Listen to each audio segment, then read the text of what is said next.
Samsung Galaxy A71 काफ़ी अच्छा phone है एंड नई भी है।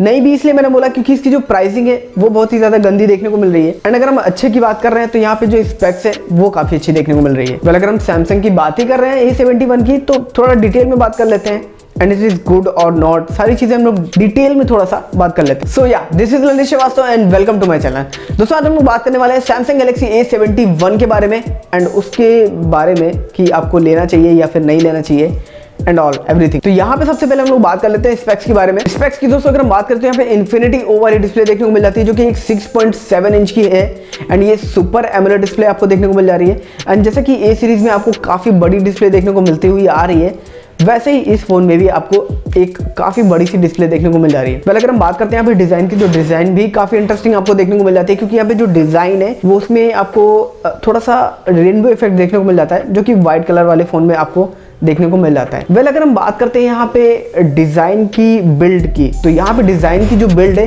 वो आपको ग्लास्टिक मटेरियल देखने को मिल जाता है, मतलब ग्लास एंड प्लास्टिक दोनों का मिक्सचर देखने को मिल जाता है। तो ये ग्लास्टिक मटेरियल है, तो हाँ इंटरेस्टिंग है, आपको स्क्रैचेस देखने को नहीं मिलेंगे एंड आपको ग्लास वाला फील भी देखने को मिल रहा है। मतलब ओवरऑल कहने का ये मतलब है कि आपको प्रीमियम फील देगा। दोस्तों सैमसंग की जो ए सीरीज होती है ना, उसमें ये लोग थोड़ा सा फ्लैगशिप वाला फील देने की कोशिश करते हैं, काफी अच्छा फील देने की कोशिश करते हैं ताकि लोगों को ऐसा ना लगे कि मैंने जो स्पेंड किया है, जो इतना पैसा लगाया है, उसमें हमें कुछ कमी देखने को मिल रही है। तो यहाँ पे काफी अच्छा ये लोग जो बिल्ड क्वालिटी है इन सब चीजों पे फोकस करते हैं एंड यहाँ पे उसी तरह की आपको काफी अच्छी बिल्ड देखने को मिल रही है। अगर हम बात करते हैं यहाँ पे प्रोसेसर की, तो स्नैपड्रैगन का 730 यहाँ पे प्रोसेसर आपको देखने को मिल जाता है। स्टोरेज की अगर बात करें तो यहाँ पे 8GB की रैम एंड 128GB स्टोरेज आपको देखने को मिल जाती है जो कि एक बेस वेरिएंट है। तो स्टार्ट ही यहीं से हो रही है यार, काफी अच्छी बात है कि आपको इस सेगमेंट में यहीं से बेस वेरिएंट देखने को मिल जा रहा है, इससे कम की आपको स्टोरेज देखने को ही नहीं मिल रही है। अगर हम बात करते हैं यहाँ पे बैटरी की, तो 4500 mAh की बैटरी देखने को मिल जा रही है। एंड अच्छी बात दोस्तों पता है क्या इस फोन की है कि आपको इतनी mAh की या इतनी कैपेसिटी की जो बैटरी देखने को मिल रही है, उसके बावजूद भी ये जो फोन है वो काफी लाइट वेट है, काफी थिन देखने को मिल जा रहा है, मतलब 7mm की थिकनेस पे आपको ये फोन देखने को मिल जा रहा है। तो ये काफी इंटरेस्टिंग चीज है एंड काफी ये स्लिम फोन आपको देखने को मिल जाता है, तो ये काफी इंटरेस्टिंग बात है इसकी। अगर हम बात करते हैं यहाँ पे बैटरी की, तो यहाँ पे 4500 mAh के साथ आपको 25 वाट के फास्ट चार्जिंग के सपोर्ट के साथ ही बैटरी देखने को मिल जाती है। इन द बॉक्स आपको चार्जर भी देखने को मिल जाता है। अगर हम बात करते हैं यहाँ पे ईयरफोन्स की, तो इन द बॉक्स आपको ईयरफोन्स भी देखने को मिल जाते हैं जो कि AKG के देखने को मिलते हैं। एंड अगर हम बात करते हैं यहाँ पे कैमरा डिपार्टमेंट की, तो वो भी काफी यहाँ पे आपको इंटरेस्टिंग देखने को मिल जा रहा है। यहाँ पे रेक्टेंगुलर कटआउट आपको देखने को मिल जाता है बैक में, रियर में, जो कि आपको क्वाड कैमरा सेटअप के साथ ये देखने को मिल रहा है। एंड यहाँ पे जो मेन कैमरा है वो 64 मेगापिक्सल का देखने को मिल जा रहा है। सेकेंडरी कैमरा आपको यहाँ पे 12 मेगापिक्सल प्लस 5 मेगापिक्सल का देखने को मिल रहा है।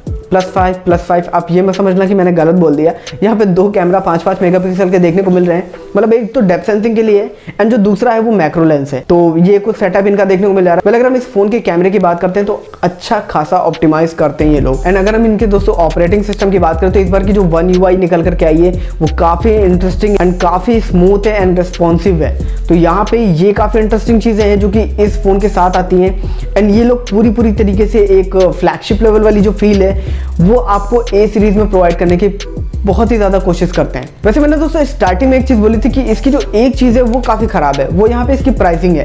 तो इस प्राइसिंग यहाँ पे दोस्तों आपको 30,000 देखने को मिल जाती है, तो ये काफी ज्यादा गड़बड़ है। लेकिन बात यहाँ पे ये आती है कि ये जो ए सीरीज है सैमसंग की वो ऑफलाइन मार्केट के लिए सबसे ज्यादा जानी जाती है एंड सैमसंग जो है वो कंसंट्रेट करके बनाता है कि हम ये जो फोन है ए सीरीज या फिर ए सीरीज पूरी इनकी वो ऑफलाइन मार्केट को कंसंट्रेट करके बनाई जाती है। तो मेरे हिसाब से ऑफलाइन मार्केट को देखते हुए ठीक ठाक सी प्राइसिंग है, लेकिन फिर भी अगर आप ऑनलाइन की तरफ देख रहे हो एंड इसको कंपेयर करते हो तो डेफिनेटली यार this is not a good phone, क्योंकि आपको 28,000 के सेगमेंट में Realme X2 Pro जहाँ पे स्नैपड्रैगन का 855 प्लस प्रोसेसर लगा हुआ है, वो यार फ्लैगशिप प्रोसेसर्स हैं और इनके कंपैरिजन में 730 या फिर ये मिड रेंज फ्लैगशिप आपको देखने को मिल जाते हैं। तो इनके कंपैरिजन में वो बहुत ही ज्यादा एक्सट्रीम लेवल पे चले जाते हैं, इनका और उनका कोई कंपैरिजन ही नहीं बनता है। तो मेरे हिसाब से डेफिनेटली अगर आप ऑफलाइन की तरफ देख रहे हैं, मतलब मेरा कहने का मतलब है आपके मम्मी पापा दादा दादी अगर ऑफलाइन लेने को बोल रहे हैं, ऑनलाइन लेने को मना कर रहे हैं, तो डेफिनेटली आप इसकी तरफ देख सकते हैं अगर आपका इतना सेगमेंट है। बट मेरे हिसाब से आप अगर ऑनलाइन सेगमेंट की तरफ देखें तो वो ज्यादा अच्छा ऑप्शन है। A71 फोन काफी अच्छा है, प्राइस नॉट जस्टिफाइड मेरे हिसाब से। काफ़ी अच्छा ऑप्टिमाइज करते हैं। ऑफ कोर्स यहाँ पे ए सीरीज जो होती है इनकी, वेल अगर हम फ़ोन की बात करें तो काफ़ी वेल ऑर्गेनाइज, पूरे यहाँ पे रिच फीचर्स दे रखे होते हैं। तो ऑफ कोर्स अगर आप देखना चाहते हो तो देख सकते हो, बट ये सिर्फ ऑफलाइन मार्केट के लिए ही अच्छा है। ऑनलाइन के लिए मेरे हिसाब से this is not a good phone. वैसे दोस्तों मैं आई बटन पे एक पोल डाल रहा हूँ एंड उसका क्वेश्चन मैं आप पूछने वाला हूँ, उसका आंसर आप मुझे आई बटन में ज़रूर से करना है कि दोस्तों मुझे सैमसंग के स्टोर जा करके मुझे इस फ़ोन को एक्सपीरियंस करना चाहिए एंड इसकी जो एक्सपीरियंस वाली वीडियो है वो आपके साथ शेयर करनी चाहिए, या फिर नहीं है you are not interested in this phone. तो मुझे आप यहाँ पे कमेंट भी करके बता सकते हैं एंड यहाँ पोल में भी बता सकते हैं। तो दोस्तों बस फिलहाल वीडियो में यार इतनी था, मिलते हैं आपसे नेक्स्ट वाली वीडियो में एंड होप करते हैं आपको ये वीडियो पसंद आई होगी। एंड A71 से रिगार्डिंग अगर आपके कोई भी क्वेश्चन है, क्वेरीज है, तो आप मुझे नीचे कमेंट में पूछ सकते हैं। मिलते हैं आपसे नेक्स्ट वाली वीडियो में एंड होप करते हैं कि आपको ये वीडियो काफ़ी पसंद आई होगी। आई है ना, लाइक ज़रूर से कर देना एंड चैनल को सब्सक्राइब भी कर देना। मिलते हैं नेक्स्ट वीडियो में एंड सोशल मीडिया पे ज़रूर से फॉलो कर लेना। तब तक के लिए गुड बाय।